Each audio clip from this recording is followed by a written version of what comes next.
Hello बच्चों, आज हम लोग शुरू कर रहे हैं मूविंग चार्जेज एंड मैग्नेटिज्म। इसमें सबसे पहले हमें देखना है magnetic effect of current. 10th में भी हमने पढ़ा है कि a current carrying conductor produces magnetic field around it. वही है a current carrying conductor produces magnetic field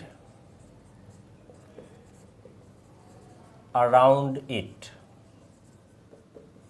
like a magnet.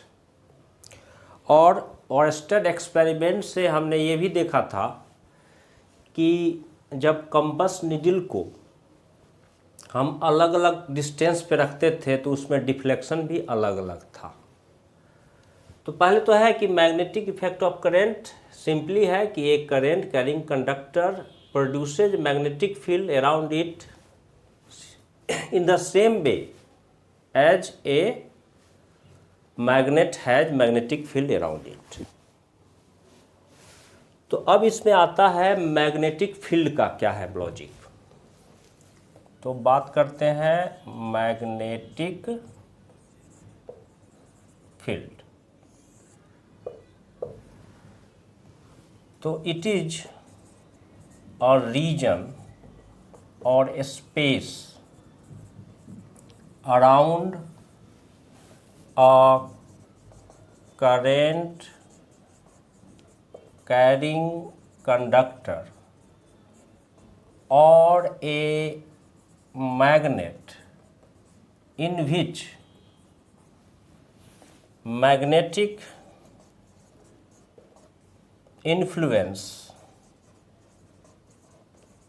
can be felt। Magnetic field एक रीजन है, स्पेस है around a current carrying conductor in which magnetic influence can be felt.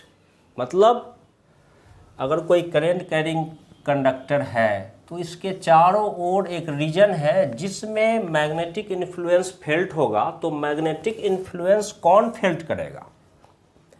Magnetic influence कोई magnet felt करेगा या ऐसा चीज जिस पर मैग्नेटिक फील्ड का इफेक्ट होगा। तो जैसे मान लेते हैं कि ये एक करंट कैरिंग कंडक्टर है।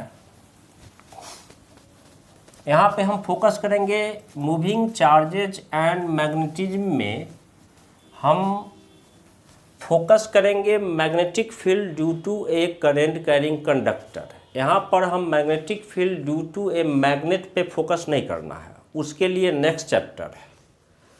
तो जैसे ये एक करंट कैरिंग कंडक्टर है, इसके चारों ओर ये मैग्नेटिक फील्ड क्रिएट करेगा।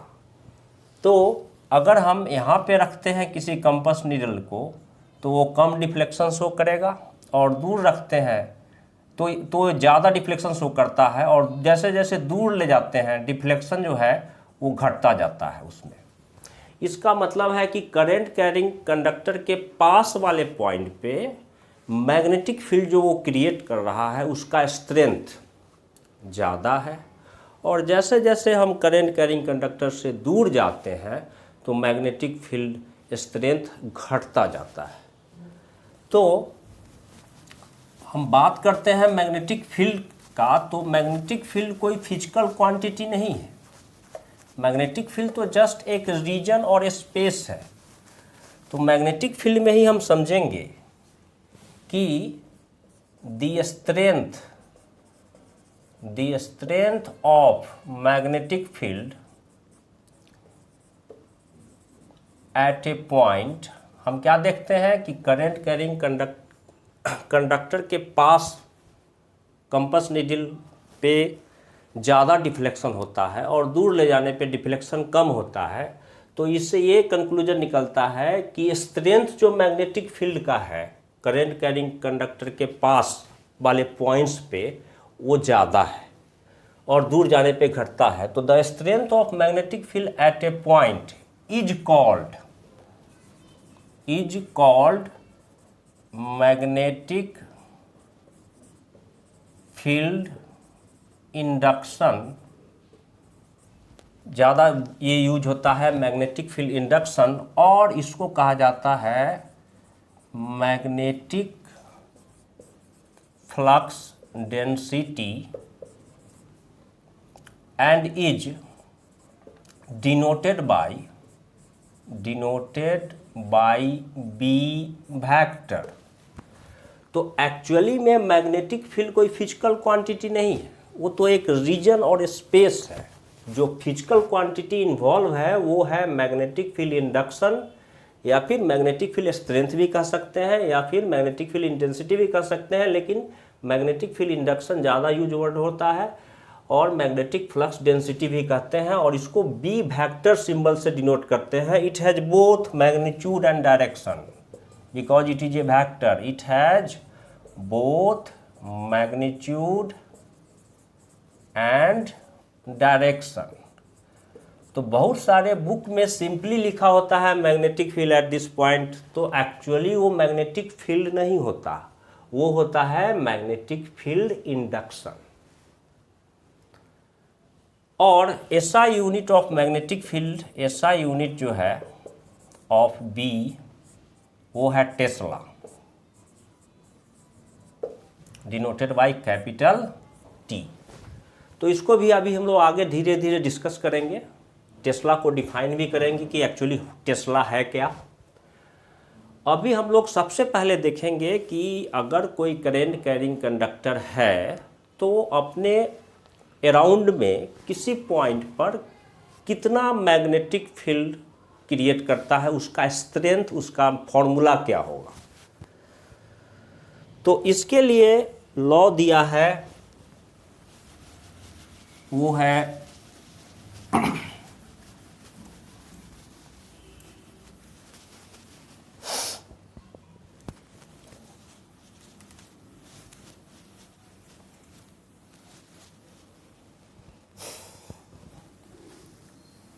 बायो-सेवर्ट्स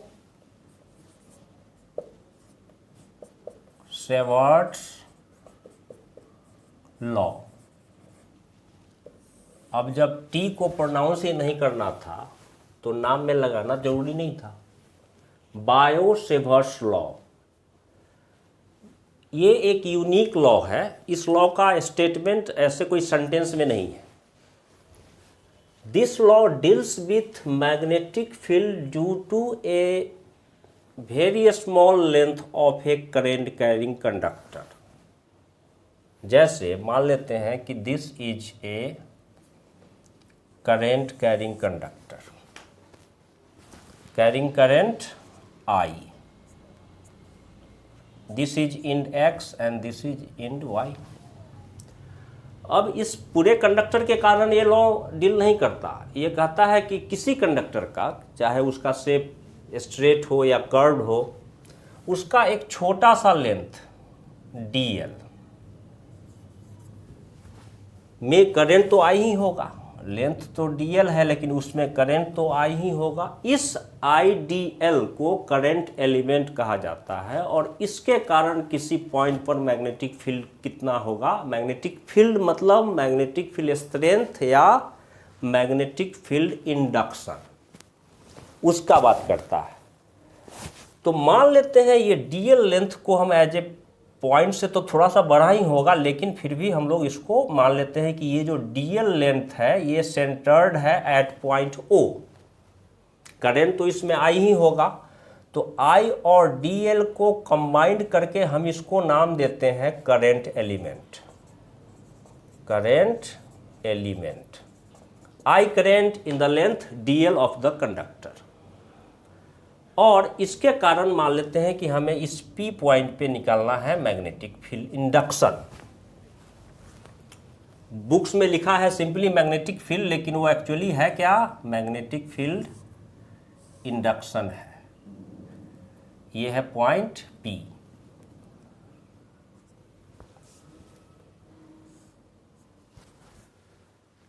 तो इसके लिए चाहिए होगा इस करंट एलिमेंट जो कि O पॉइंट पे सेंटर्ड है, इससे हमें इसका डिस्टेंस लेना होगा R, और एक्चुअली ये पोजीशन वेक्टर माना जाएगा of point P with respect to current element R।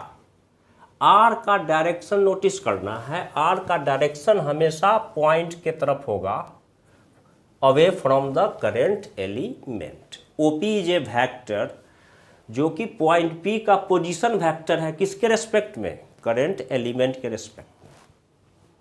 और यहाँ पर एक और वेक्टर माना जाता है आइडियल को।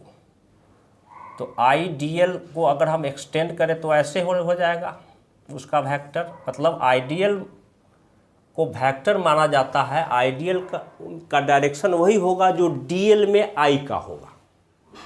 तो यहाँ पे आइडियल ऐसे हो गया और आर ऐसे हो गया, तो देखो आर और आइडियल के बीच में एंगल कितना हो गया? थीटा। नोटिस करना है थीटा क्या है? थीटा क्या है? Angle between ideal vector and R vector. Ideal का डायरेक्शन वही होगा जो डीएल लेंथ में करंट का होगा। आर का डायरेक्शन हमेशा उस पॉइंट के लॉन्ग होता है फ्रॉम द करंट एलिमेंट, यानी कि आर का डायरेक्शन हमेशा करंट एलिमेंट से अबे होता है टुवर्ड्स द पॉइंट, जिस पॉइंट पे हमें निकालना है मैग्नेटिक फील्ड इंडक्शन या मैग्नेटिक फील्ड स्ट्रेंथ। तो थीटा हो गया clear. Theta angle between ideal and R. Current इसमें आई है, आइडियल का डायरेक्शन यहाँ है। अगर ये कर्व होता और आइडियल हम यहाँ लेते और पॉइंट P यहाँ होता तो यहाँ पे आइडियल टेंजेंशियली हो जाता, बिकॉज डीएल जो है वो टेंजेंशियल लेंथ होता है कर्व पे। तो आइडियल का डायरेक्शन हम ऐसे लेते और आर ऐसे हो जाता। आर का डायरेक्शन करंट एलिमेंट से अवे टुवर्ड्स द पॉइंट, तो थीटा एंगल ऐसे हो जाता। अब बायो-सेवर्स लॉ की बात करते हैं। तो बायो-सेवर्स ने कहा according to Biot Savart's law the magnetic field, लेकिन मैं इसमें इंडक्शन भी लिखूंगा, ये ज़्यादा परफेक्ट है। सिंपली बुक्स में मैग्नेटिक फील्ड लिखा होता है, लेकिन होता वो एक्चुअली है मैग्नेटिक फील्ड इंडक्शन या strength. According to Biot Savart's law the magnetic field induction at P due to current element ideal, और आइडियल को हमने सेंटर्ड कहाँ पे माना है? नियर अबाउट O पे। डिपेंड्स एज, जो dB होगा वो इस तरह से डिपेंड करता है। फर्स्ट पॉइंट कि dB was found to be directly proportional to current. इसमें करंट के स्ट्रेंथ को बढ़ाया गया 2 एम्पियर, 4 एम्पियर, 6 एम्पियर। तो dB at P due to this current element was found to be more. ज़्यादा dB मिला, यानी कि मैग्नेटिक फील्ड इंडक्शन का वैल्यू ज़्यादा था P पर जब करंट के वैल्यू को इंक्रीज किया गया। Second, dB is directly proportional to DL, मतलब लेंथ जो है उसको ज़्यादा लिया गया, तब भी यहाँ पर P पर मैग्नेटिक फील्ड इंडक्शन का वैल्यू ज़्यादा मिला। ऐसा इसलिए हुआ कि लेंथ DL का ज़्यादा लेने पे इफेक्टिव करंट भी क्या हो गया? ज़्यादा हो गया। Third, dB is proportional to sine of theta. Theta is angle between ideal and R। And fourth, dB is proportional to 1/r²। ये तो ठीक है कि dB मैग्नेटिक फील्ड इंडक्शन या स्ट्रेंथ घटेगा जैसे जैसे R बढ़ेगा, इसमें भी कोई ये वाली बात नहीं है। फर्स्ट पॉइंट क्लियर है, सेकेंड पॉइंट क्लियर है। थर्ड पॉइंट की बात करें अगर, तो dv is proportional to sine theta इन्होंने कहा, why not cos theta and why not tan theta, sine theta ही क्यों कहा?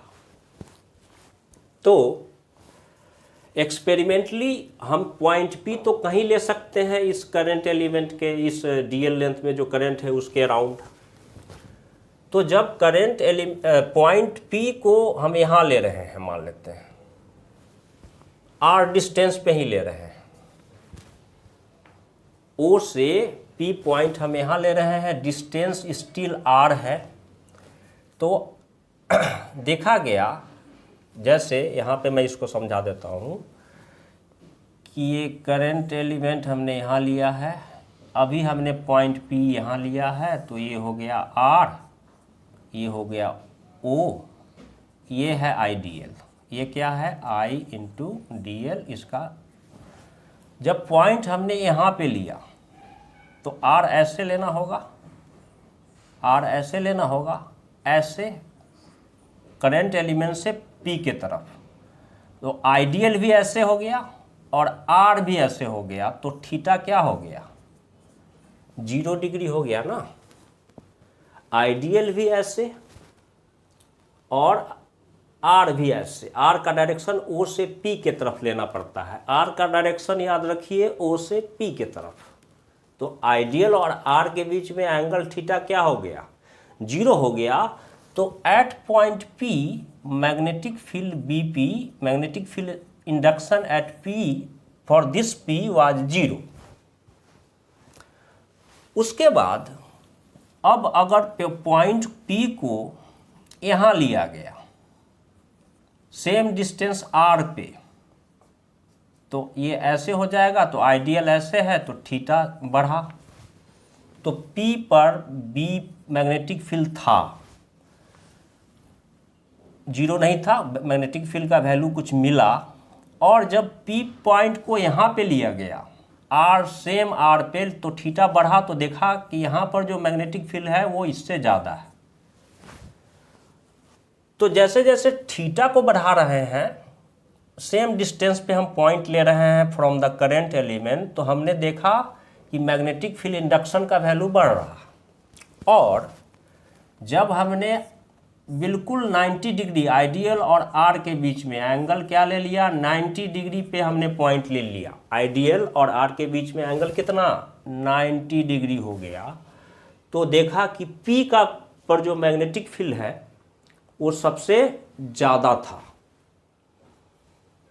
तो साइन थीटा एक इंक्रीजिंग फंक्शन है, कॉस थीटा डिक्रीजिंग फंक्शन है, टैन थीटा नहीं ले सकते, टैन थीटा भी इंक्रीजिंग फंक्शन है, लेकिन टैन 90 तो डिफाइन नहीं होता। लेकिन यहाँ पर जब थीटा 90 डिग्री था तो मैग्नेटिक फील्ड क्या मिला था, मैक्सिमम मिला था। इसलिए dV was found to be proportional to sine theta. Similarly अगर पॉइंट P हम यहाँ लेते हैं तो आइडियल तो ऐसे है, ऐसे, और R ऐसे लेना होगा, R हमेशा करंट एलिमेंट से पॉइंट P के तरफ, तो थीटा कितना हो गया 180 degree, still magnetic field was 0।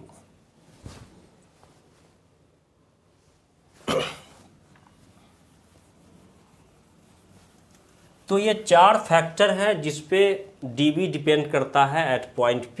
इन चारों फैक्टर को जब हम कंबाइन करते हैं तो हमें मिलता है dV is proportional to IDL sine theta upon R का स्क्वायर, और फिर इसको इक्वलिटी मिलाते हैं तो ये हो जाता है IDL sine theta upon R का स्क्वायर। अब K क्या है, K एक कांस्टेंट है, उसको भी डिफाइन करते हैं।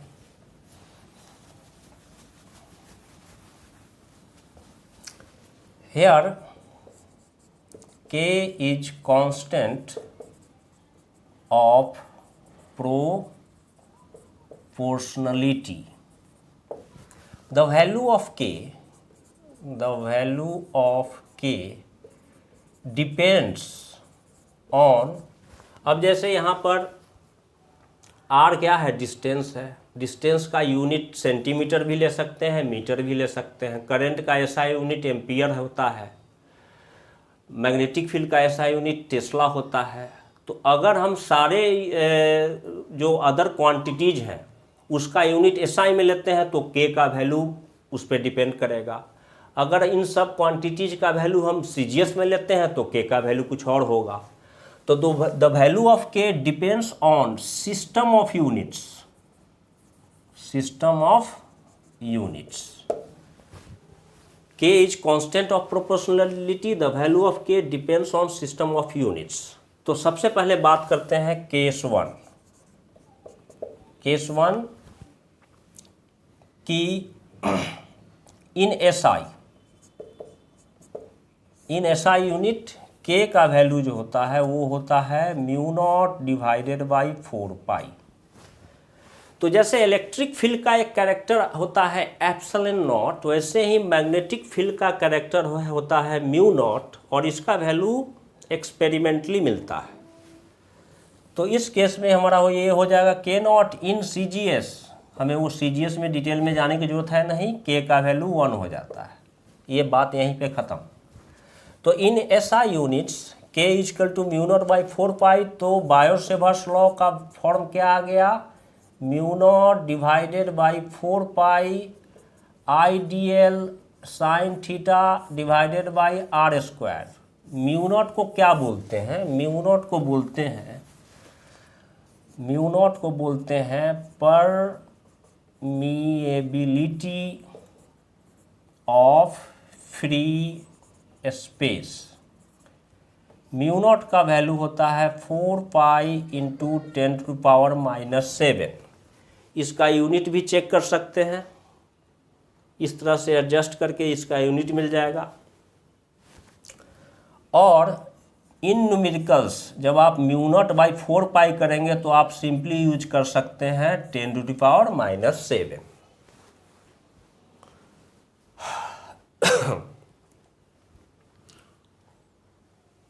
तो ये हो गया basic form of magnitude form of Biot Savart's law.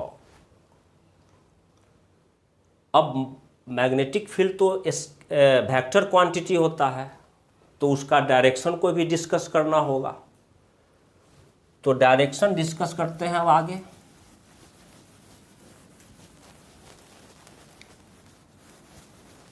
हमें क्या मिला बायो-सेवर्स लॉ से?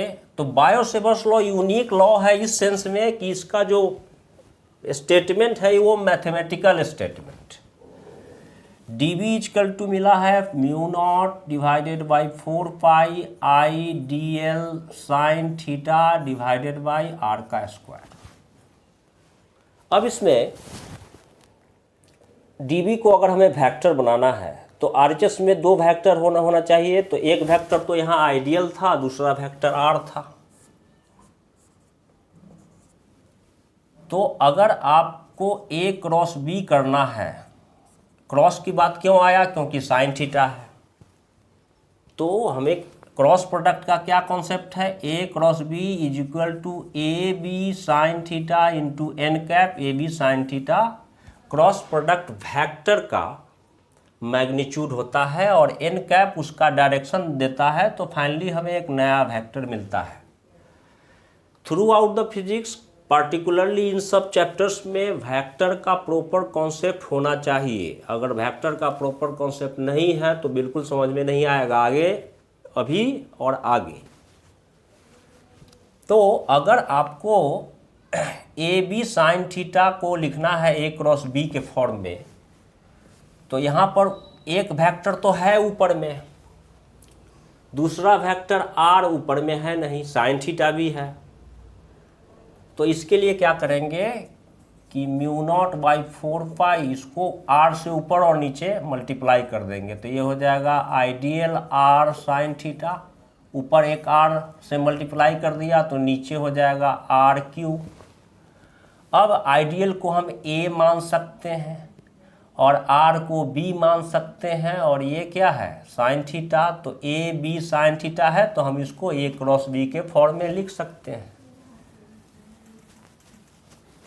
तो अभी तक तो ये मैग्नीट्यूड है dB का, लेकिन अब ये बन गया dB vector which is equal to mu naught divided by 4 pi I dl vector cross r vector divided by r to the power q, बस और कुछ नहीं। अब इस फॉर्मूला में ये जो आइडियल क्रॉस आर है, इससे हमें डीबी वेक्टर का डायरेक्शन मिलेगा क्रॉस प्रोडक्ट के रूल से। बेस्ट तरीका है क्रॉस प्रोडक्ट रूल का right hand curl rule. The direction of DB vector is perpendicular to ideal, perpendicular to R and also perpendicular to the plane containing ideal and R vector। ये cross product का rule है कि अगर A cross B करते हैं तो हमें मिलता है A B sine theta N cap, यानी कि फाइनली हमें एक नया वेक्टर मिलता है। और ये जो नया वेक्टर का जो डायरेक्शन होता है वो ए के भी परपेंडिकुलर होता है, बी वेक्टर के भी परपेंडिकुलर होता है, और उस प्लेन के भी परपेंडिकुलर होता है जिस प्लेन में ए और बी लाई करता है। तो इस तरह से आपको मिल जाएगा डायरेक्शन ऑफ डीबी। हमेशा याद रखिए आई डी एल, यानी कि डीएल लेंथ जो है उसमें करंट क्रॉस आर करना है। आर क्या है? उस पॉइंट का पोजीशन है with respect to current element, जिस पॉइंट पे आपको मैग्नेटिक फील्ड इंडक्शन चाहिए।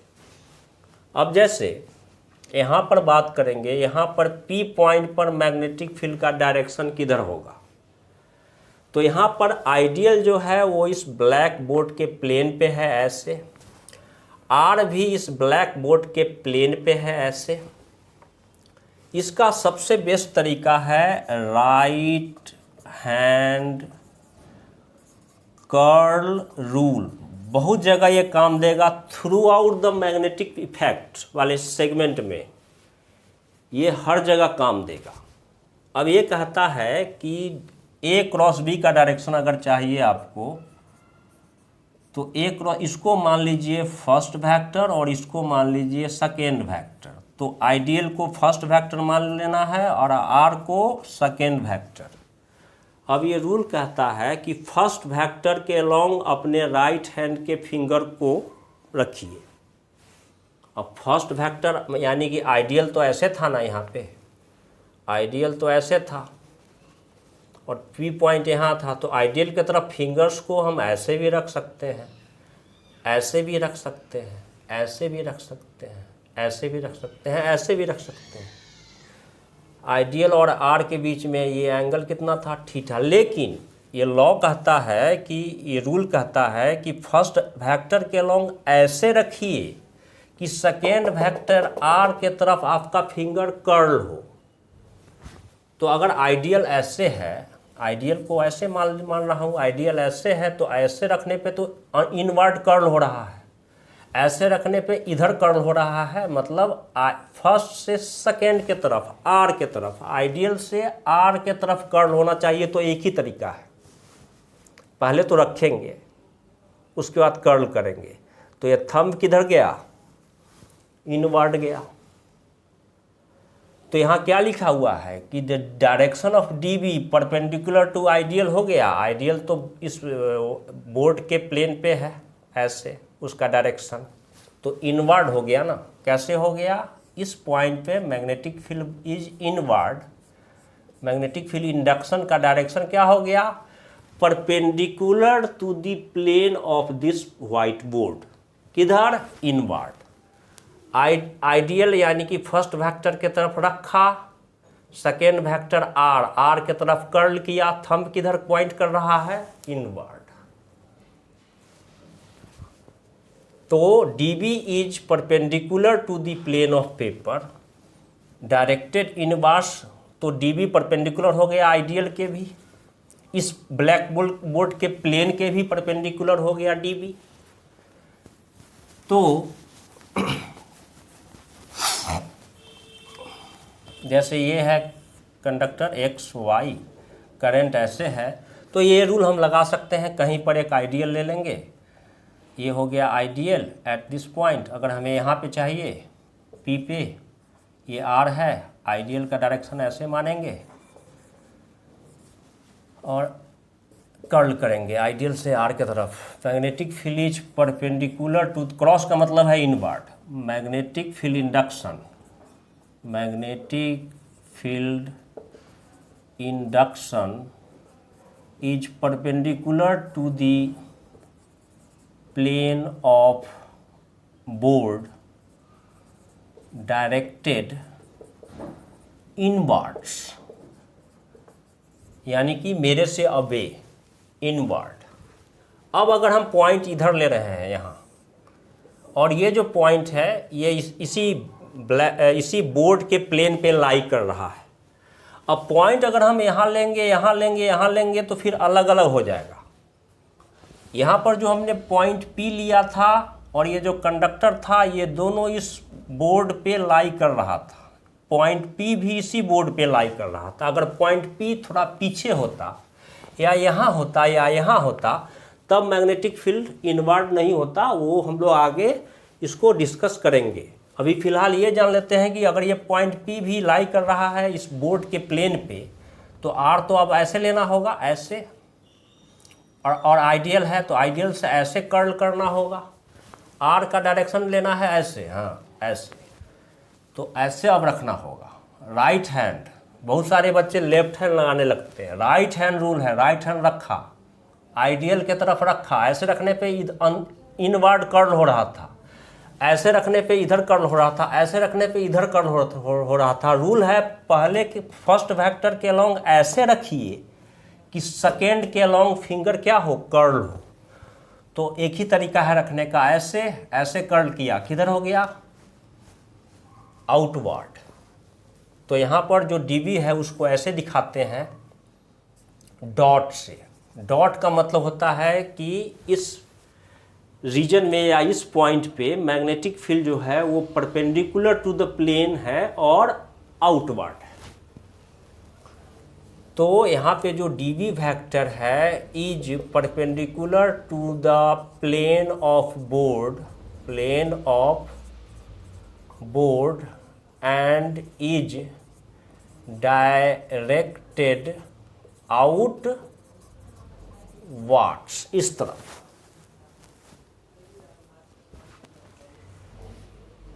तो ये बेसिक बातें हैं about Biot Savart's law. Biot Savart's law में थीटा एंगल क्या होता है, आर का डायरेक्शन क्या है, ये में इसमें कंफ्यूजन रहेगा तो बिल्कुल दिक्कत होगा। बस नोटिस सिंपली, कोई सा भी कन्फिग्रेशन है, करंट ऐसे है, करंट कैरिंग कंडक्टर का शेप ऐसे है मान लेते हैं, और हमें इस पॉइंट पे मैग्नेटिक फील्ड चाहिए due to this current element. तो क्या बताया हूँ, अगर डीएल लेंगे तो आइडियल तो ऐसे टेंजेंशियली लेना होगा। तो ये हो गया आइडियल का डायरेक्शन दिखा रहे हैं तो कहीं तक दिखा सकते हैं, ये तो सिंपली डायरेक्शन को रिप्रेजेंट कर रहा है। तो ये हो गया किसका डायरेक्शन, आइडियल का। करंट अगर ऐसे है, इसमें हम इसको यहाँ पे सेंटर्ड मान रहे हैं, किसको, डीएल को, डीएल लेंथ है ये।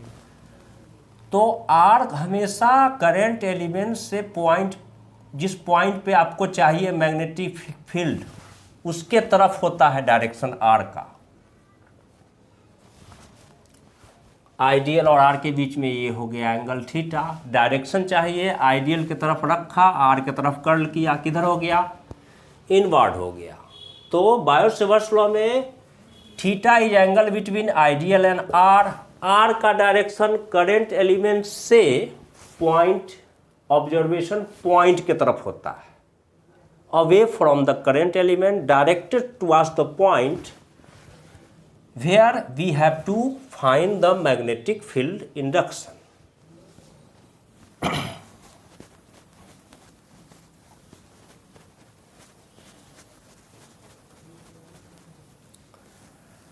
अब बायोसेवर्स लॉ से अगर कोई वायर है, थिन वायर है, इसमें मान लेते हैं करंट ऐसे है और ये मान लेते हैं अभी कि ये स्ट्रेट वायर है, तो स्ट्रेट वायर है बिल्कुल, इसमें करंट आई है। इस पॉइंट पे मैग्नेटिक फील्ड इसके किसी एलिमेंट के कारण, यहाँ पे हम ले रहे हैं डीएल लेंथ, इस पॉइंट पे स्ट्रेट वायर है तो डीएल के लिए आर लेना होगा, आर ऐसे, आइडियल भी ऐसे, थीटा कितना हो गया 0 डिग्री। तो स्ट्रेट वायर अगर थिन है तो कहीं पर भी हम आइडियल लेंगे, मैग्नेटिक फील्ड क्या होगा, on the wire itself, wire has to be thin. अगर थिक होगा तब उसका दूसरा कंसेप्ट अभी डिस्कस करते हैं। अगर थिन वायर है और स्ट्रेट वायर है तो ऑन द वायर इटसेल्फ किसी भी पॉइंट पर मैग्नेटिक फील्ड 0, थीटा 0, तो फॉर्मूला से dB = μ0/4π, आइडियल साइन 0, साइन 0 0, सारा कुछ 0। तो कहीं पर भी करंट एलिमेंट लेंगे तो उसके कारण P पॉइंट पे मैग्नेटिक फील्ड 0, यानी कि पूरे करंट के कारण मैग्नेटिक फील्ड 0 हो जाएगा। सिमिलरली अगर हम पॉइंट इधर लेते हैं, यहाँ पे ले रहे हैं, आइडियल तो ऐसे है, आइडियल से आर हमें ऐसे लेना होगा ना, ऐसे, तो आइडियल ऐसे, आर ऐसे, एंगल कितना हो गया 180 डिग्री, साइन 180 डिग्री भी क्या होगा 0। तो अगर थिन स्ट्रेट वायर है, करंट कैरिंग वायर है, उस वायर के हर पॉइंट पे मैग्नेटिक फील्ड 0 होगा due to the current of it, उसके खुद के करंट के कारण उसके किसी भी पॉइंट पे मैग्नेटिक फील्ड 0। लेकिन अगर कर्व्ड है, जैसे कोई इस तरह का वायर है,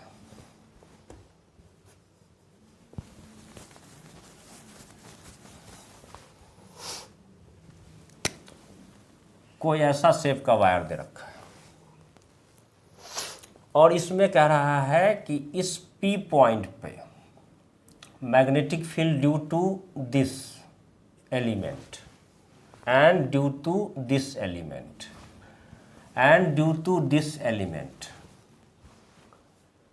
करंट इसमें मान लेते हैं I ऐसे फ्लो कर रहा है और यहाँ पे ऐसे मान लेते हैं कि बिल्कुल सीधा है, ऐसे स्ट्रेट है ये सेगमेंट। तो इसमें आइडियल का डायरेक्शन तो ऐसे हो गया और यहाँ से आर हम ऐसे लेंगे, ऐसे। तो आइडियल और आर के बीच में इस P पॉइंट पे इस करंट एलिमेंट के कारण थीटा क्या हो गया 0।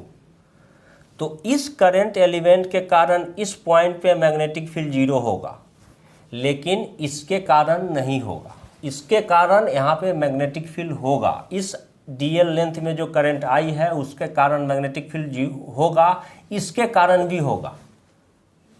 सिमिलरली यहाँ पर इसके कारण थीटा हो जाएगा 180 डिग्री। आर तो ऐसे लेंगे ना करंट एलिमेंट से, आइडियल ऐसे है, तो आइडियल और आर के बीच में एंगल 180 डिग्री 0 हो जाएगा, लेकिन इसके कारण यहाँ होगा। इसके कारण करंट एलिमेंट आइडियल का डायरेक्शन है ऐसे, और आर तो लेना होगा अगर हम पॉइंट यहाँ लेते हैं, या हमने पॉइंट अगर यहीं ले रहे हैं, अगर हम पॉइंट यहाँ ले रहे हैं तो इस वाले के कारण तो 0 मिला, लेकिन इस वाले के कारण 0 नहीं होगा, क्योंकि इस आइडियल से इसका आर ऐसे हो जाएगा और आइडियल इसका आइडियल का डायरेक्शन ऐसे है, तो ये एंगल हो जाएगा theta which is not equal to 0। तो मैग्नेटिक फील्ड होगा इस पॉइंट पर, किसके कारण, इस करंट एलिमेंट के कारण। अब बात करते हैं थिक वायर। थिक वायर का क्या है? तो magnetism also exist inside the body. अगर हम उसके थिकनेस को कंसीडर करते हैं तो अगर करंट कैरिंग वायर है, वो क्यों, जैसे मान लेते हैं कि this is A thick wire like this, बड़ा करके दिखा रहा हूं, और इसमें करंट है आई, तो करंट तो हर जगह होगा ना, ऐसा तो नहीं होगा कि वो ऐसे बिल्कुल जाएगा बीचों बीच। करंट तो करंट डेंसिटी का कॉन्सेप्ट यहाँ भी होगा, कुछ चार्ज यहाँ भी होगा, चार्ज भर करके फ्लो करता है क्रॉस सेक्शन को, तो करंट तो हर छोटे से सेगमेंट से होगा, ऐसे सबसे करंट फ्लो करेगा, पूरे इस क्रॉस सेक्शन को भर करके चार्ज फ्लो कर रहा होगा। तो करंट दिखा तो ऐसे रहे लेकिन करंट तो हर जगह है। तो अगर ये थिक वायर है, इसके क्रॉस सेक्शन को बड़ा करके दिखा रहे हैं, तो हम इस वायर को थिन वायर का कॉम्बिनेशन मान सकते हैं, थिन वायर का कॉम्बिनेशन मान सकते हैं। यह है इसका एक्सिस। तो इस तरह से अगर एक थिन वायर की बात करेंगे तो इस पर मैग्नेटिक फील्ड इसके कारण तो जीरो होगा, लेकिन इसके कारण होगा, इसके कारण होगा, इसके कारण होगा, इसके कारण होगा, इसके कारण होगा, इसके कारण होगा, इसके कारण होगा। यानी कि यहाँ पर भी मैग्नेटिक फील्ड होगा, यहाँ पर भी मैग्नेटिक फील्ड होगा, यहाँ पर भी मैग्नेटिक फील्ड होगा, यहाँ पर भी होगा, यहाँ पर भी होगा, हर जगह होगा, चारों तरफ। लेकिन ऑन द एक्सिस की बात करेंगे तो यहाँ पे एक्सिस पे मैग्नेटिक फील्ड जीरो होता है, कहीं पर भी आप ले लीजिए। वो जीरो इसलिए हो जाता है कि इस सेगमेंट के कारण और इस सेगमेंट के कारण नेट मैग्नेटिक फील्ड जीरो हो जाता है। तो इसमें बहुत ज़्यादा डिटेल नहीं जाना है। अगर थिक वायर है तो उसके एक्सिस पे मैग्नेटिक फील्ड जीरो होगा, लेकिन उसके चारों तरफ, उसके इनसाइड में भी हर जगह मैग्नेटिक फील्ड होता है, नॉट इक्वल टू जीरो।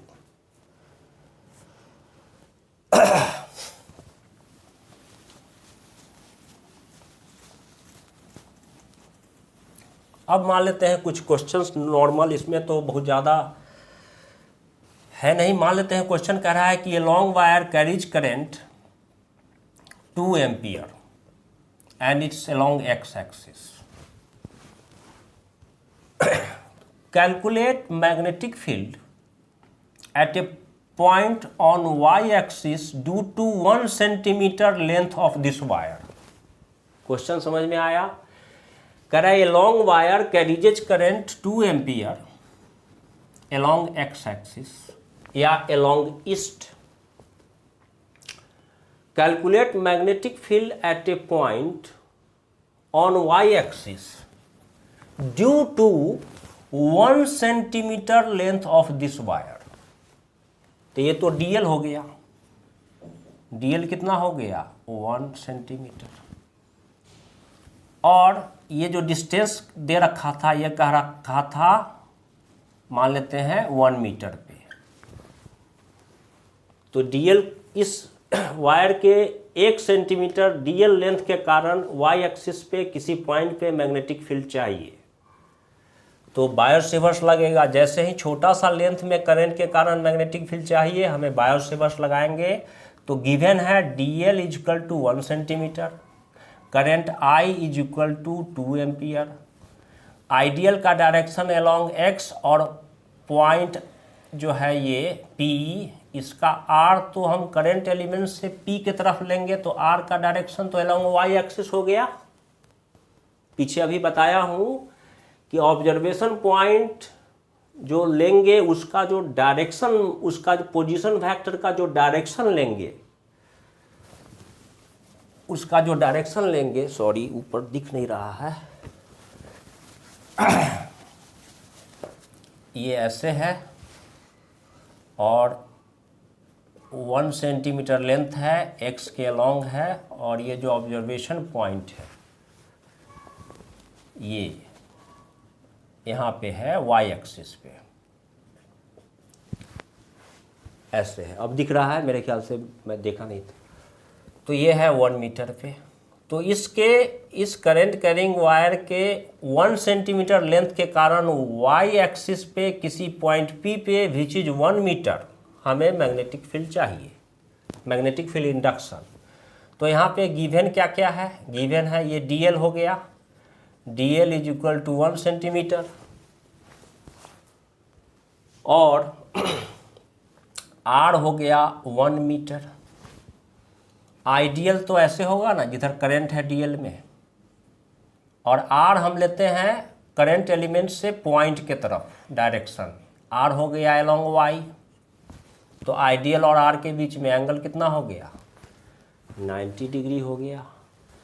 तो डी वी इजकल टू क्या होता है, म्यू नॉट डिवाइडेड बाई 4 पाई। अच्छा, डीएल सेंटीमीटर में है तो उसको मीटर में चेंज करेंगे तो -2 मीटर हो जाएगा। Mu not by 4 pi I dl sine theta divided by are का स्क्वायर। इसका वैल्यू बताया हूँ -10⁻⁻7 ले सकते हैं न्यूमेरिकल में म्यू नॉट बाई 4 पाई का वैल्यू। तो डी वी का वैल्यू क्या आ गया, 10⁻⁻7, करेंट 2 एम्पियर, डी एल लेना है 10⁻⁻2 metre, sine 90, 1 divided by are का स्क्वायर, आर है 1 मीटर, 1 का स्क्वायर। तो ये कितना हो गया, ये हो गया 2 × 10⁻⁻9 टेस्ला। डायरेक्शन आइडियल ऐसे, आर ऐसे, आइडियल के तरफ रखेंगे फर्स्ट वेक्टर, सेकेंड आर के तरफ कर्ल करेंगे, आइडियल क्रॉस आर किधर हो गया, towards Z axis, along z axis. X ऐसे है, वाई एक्सिस है, तो जेड तो एक्चुअली ऐसे होता है। कहीं पर भी ले ले, कुछ भी ले ले, बस सिंपली नोटिस करना है आइडियल का डायरेक्शन किधर है, और जिस पॉइंट पे मैग्नेटिक फील्ड चाहिए, मैग्नेटिक फील्ड इंडक्शन, उसका डायरेक्शन, आर का डायरेक्शन हमेशा याद रखिए करंट एलिमेंट से पॉइंट के तरफ होता है।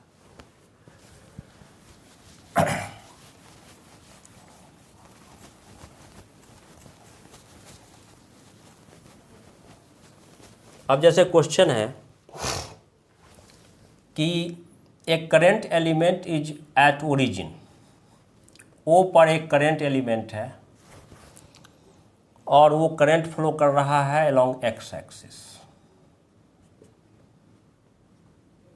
Take d l is equal to 1 centimetre at O, having current flowing along x axis या वाई एक्सिस, कुछ भी कर सकते हैं। तो मान लेते हैं ये है हो गया वाई,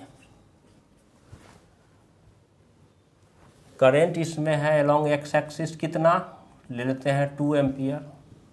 अब इसमें कह रहा है इस पॉइंट पे और इस पॉइंट पे और इस पॉइंट पे, ये है 1 मीटर, ये भी है मान लेते हैं 1 मीटर, ये भी है 1 metre.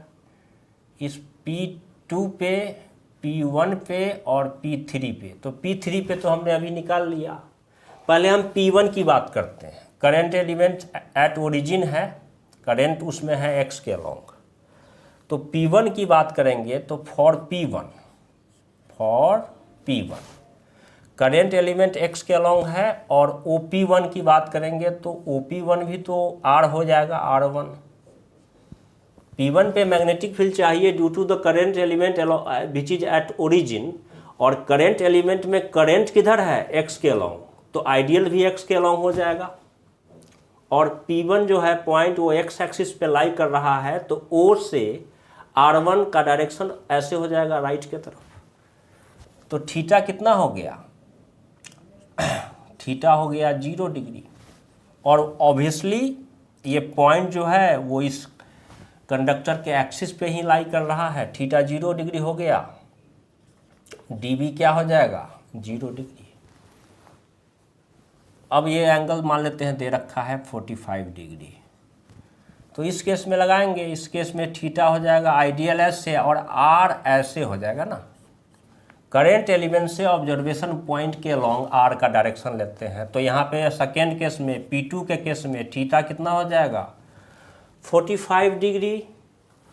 D l is equal to 1 centimetre is equal to 10⁻⁻2 metre, r है 1 मीटर मैग्नीट्यूड में, आर है 1 metre, d B is equal to 10⁻⁻7, I means 2, d l means 10⁻⁻2 upon 1 का square is equal to 2 × -9 tesla, 1 का square है ये Tesla. और इस dB का direction I dl cross r, I dl ऐसे है, आर ऐसे है, आर के तरफ कर्ल करेंगे, इसका भी डायरेक्शन किधर हो जाएगा, अलोंग जेड एक्सिस। तो इस तरह से है। सिमिलरली यहाँ पर बस एंगल क्या लेना है, सॉरी थीटा 45 था तो यहाँ पे लेना होगा ना, ये साइन 45 डिग्री भी तो लेना होगा। तो ये आ जाएगा 2 इंटू 10⁻⁻7 इंटू साइन 45 डिग्री 1/√2। तो ये आ जाएगा √2 इंटू 10⁻⁹ टेस्ला। साइन 45 लिखना भूल गया था, साइन 45। और डायरेक्शन हो जाएगा along z axis, I dl cross r. Similarly P3 की बात करेंगे तो ऑलरेडी कर चुके हैं। यहाँ एंगल हो जाएगा आइडियल ऐसे और आर इसका ऐसे लेना होगा, करंट एलिमेंट से इस पॉइंट का आर। थीटा कितना हो गया 90 degree. dv is equal to 10⁻⁷ into I है 2 इंटू dl है 10⁻⁷, साइन 91 हो गया डिवाइडेड बाई 1 का स्क्वायर, सिंपली हो गया 2 इंटू 10⁻⁹ टेस्ला। तो इस तरह से है, बस फोकस करना है आइडियल का डायरेक्शन और आर का डायरेक्शन और उनके बीच एंगल को डिटरमाइन करना है। आइडियल का डायरेक्शन वही होगा जो डीएल लेंथ में करंट का होगा।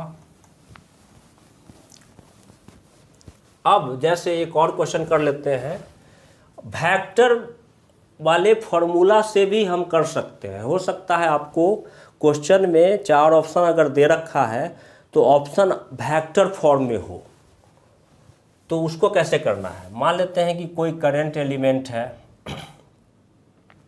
कोई करंट एलिमेंट डीएल है और डीएल के बारे में लिख रखा है ऐसे, dl is equal to d x i cap, d x is equal to 1 centimetre, ठीक है। और ये है आपका एक्स एक्सिस। अब इसके कारण कह रहा है कि find magnetic field due to current carrying this segment. Dl जो है इतना, करंट जो है इसमें वो है 10 ampere. DL D x i cap है, यानी कि इसका लेंथ चाहे कितना भी छोटा हो। अगर क्वेश्चन में ये नहीं दे रखा है, सिंपली कह रहा है कि the current in DL is 10 ampere, तो ये समझ लेना होगा कि डीएल क्योंकि डीएक्स है तो करंट को भी डीएक्स के अलोंग होना है। तो कह रहा है कि find magnetic field due to this element at point P on y axis at distance 1/2 metre. तो R ऐसे हो जाएगा। तो इसको dB वाले मैग्नीट्यूड वाले फॉर्मूला से भी कर सकते हैं, और ये जो पॉइंट है ये जो एक्सिस है ये वाई एक्सिस है, इसको हम लोग मैग्नीट्यूड वाला फॉर्मूला से भी कर सकते हैं और वेक्टर मेथड से भी कर सकते हैं। दोनों से इसको करके देखते हैं। पहले मैग्नीट्यूड मेथड से करते हैं। तो I है 10 एम्पियर, R है सिंपली 1/2 मीटर, थीटा है 90 डिग्री। आइडियल मतलब डीएल लेंथ अलोंग एक्स है, क्योंकि dx आई कैप लगा है तो करंट तो ऐसे है, तो आइडियल एक्स के अलोंग है। R है हमारा OP अलोंग वाई एक्सिस, तो थीटा 90 डिग्री हो जाएगा आइडियल और R के बीच में। तो dV कितना हो जाएगा 10⁻⁴ pi μ0 divided by 4 pi I dl sine theta upon R का स्क्वायर। तो dV हो जाए, dl है dx है 1 सेंटीमीटर, तो dl सिर्फ लिख रहे हैं, इसका मतलब है dl वेक्टर का क्या लिख रहे हैं मैग्नीट्यूड, और वो कितना हो जाएगा dx, और dx कितना है 1 सेंटीमीटर यानी कि 10⁻² मीटर।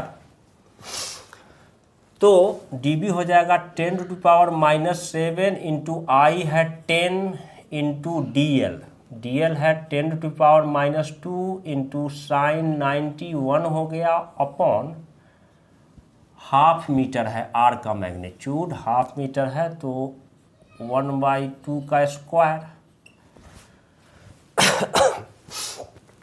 तो ये कितना हो जाएगा, ये हो जाएगा 10⁻⁻7 -2 -9 और एक गया तो -8 इंटू ये 2 4, ये हो जाएगा 4 इंटू 10⁸ टेस्ला।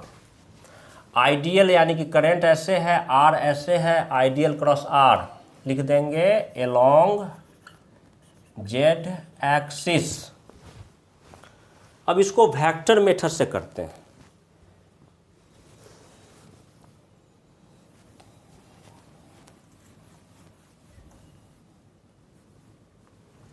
तो वेक्टर मेथड से dv का वेक्टर फॉर्मूला क्या था, dv इक्वल टू था μ0/4 ideal cross r upon r⁻�q।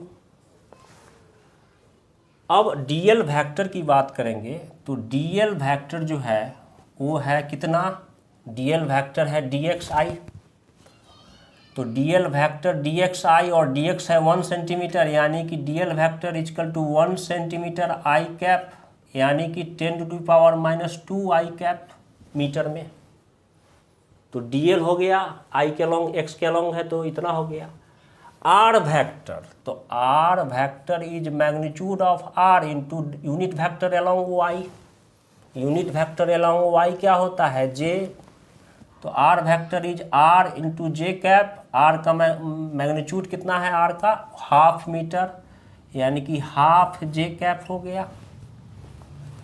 अब ये चीज़ यहाँ डालते हैं तो क्या हो जाएगा, μ0 डिवाइडेड बाई 4 आई, dl के बदले में क्या लिखते हैं, dl के बदले में लिखते हैं 10⁻⁻2 आई कैप क्रॉस r के बदले में लिख देते हैं हाफ जे कैप। ठीक है, r is equal to r j is equal to half j cap. dl is equal to dxi, dx is 1 centimetre, 1 centimetre is 10⁻⁻2 metre. सारा SI में है तो बस मीटर लिखने का जरूरत नहीं है। तो ये हो गया कितना, ये हो गया 10⁻⁻7 इंटू आई कितना है 10। अब यहाँ क्या हो जाएगा, अपॉन 1 का हाफ है r का क्यूब इंटू r का क्यूब।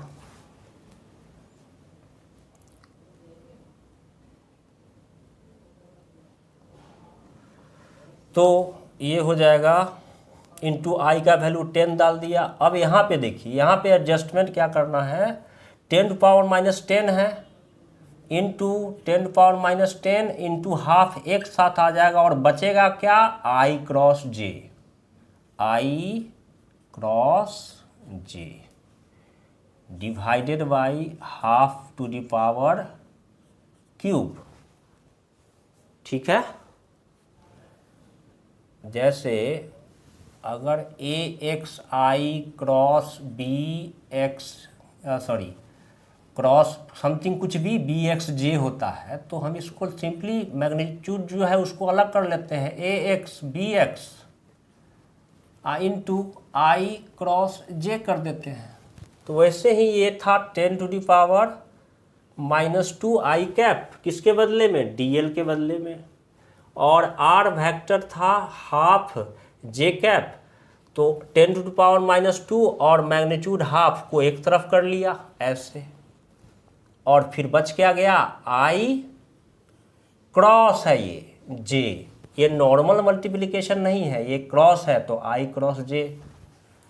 अब 10⁻⁻7 है, 10⁻⁻2 है और 10 है, तो ये हो जाएगा 10⁻⁻9 और 10⁻⁻8।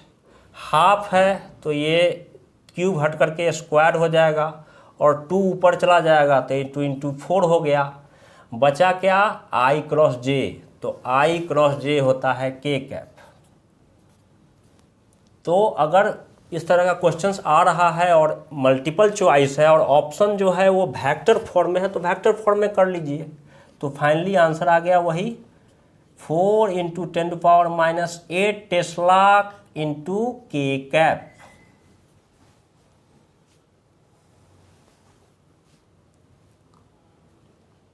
तो ये था बायोट-सेवर्स लॉ और इसका एप्लीकेशंस क्वेश्चन इसको कैसे करना है। अब अगले क्लास में इसके एप्लीकेशंस की पढ़ेंगे, बायोट-सेवर्स लॉ का एप्लीकेशंस कहाँ कहाँ है और उसको कैसे करना है।